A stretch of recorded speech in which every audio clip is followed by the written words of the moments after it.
This is the new reality in the Indo-Pacific. War games on an unprecedented scale.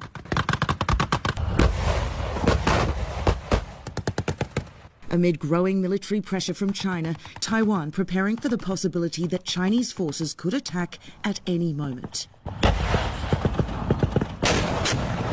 This is a very dramatic, realistic setup here. They're using howitzers and tanks to repel what would be an attack by Chinese troops by air and by sea.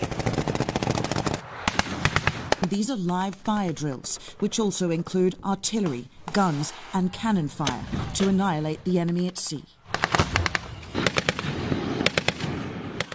These are Taiwan's largest ever exercises in both scale and length. 10 days of simulating an invasion on all corners of Taiwan, including the island of Kinmen, a stone's throw away from mainland China. That's just China over there, less than 4 miles away, the city of Xiamen. You can see just how the margin of error here is not very big. And with both sides carrying out drills, the fear is that one day any miscalculation could turn into a full-scale war. China claims Taiwan as its own territory, vowing to one day take the self-ruled democratic island back by force if necessary. Most residents here telling us they just want to keep the peace. Freedom, always. We don't want war.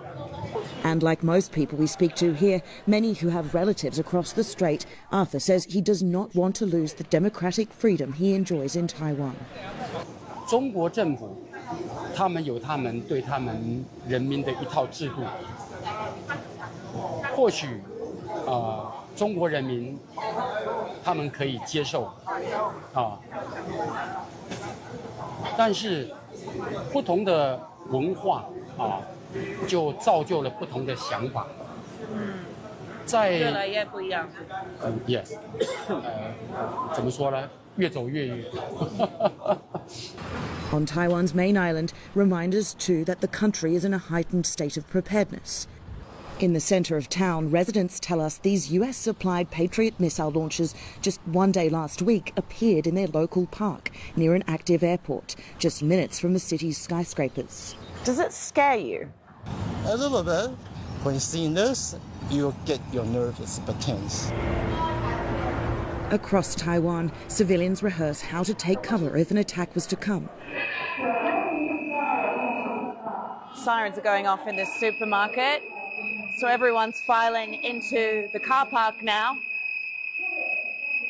This is practice, of course, for a real-life situation, but basically the alarm means that there's a missile that's been detected in the area near Taiwan. So everyone needs to take shelter. For many Taiwanese people, this is a reality, you know, that they have to imagine one day they're going to have to file into a bunker, know how to organize themselves in the case of an attack. As part of the drills, Taiwan has called up a record 22,000 reservists. This is all taking place in a regular school. These are civilian soldiers who have been called up to practice their skills for combat. From what you see, the China threat is growing. Yes, definitely. Lin Fei-fan, the Deputy Secretary-General of Taiwan's National Security Council, says China is carrying out increasingly serious war games around Taiwan, including tactics to practice blockading its main island. You can see that every day there are a bunch of Chinese aircraft come across the median line of Taiwan Strait. That type of operations is somehow has already caused a very serious concern for our own security. Taiwan has been eager to showcase its American weapons. Taiwan's President William Lai just last week inspecting Abrams tanks ahead of a live test fire. It's very important because it enhances our combat power from the offshore, and we can defeat our enemy, use the very, very powerful weapons. President Trump has been pressuring Taiwan to increase its defense budget and buy more American weapons, with President Lai now vowing to boost its budget to 3% of GDP, while Trump wants it to be as high as 10%. Do you believe that there will be American support in the event of an invasion? I would say it's more important for us to understand that we are the only one on the front line that need to shoulder these responsibilities. Then to see that how our partners and allies in the region can help us. Lin Feifan warning China will not stop at Taiwan. In the last couple months or decades, I think it's pretty clear that they have a very clear strategic ambition. That is to take control of Indo-Pacific. Our thanks to Britt Clennett for that.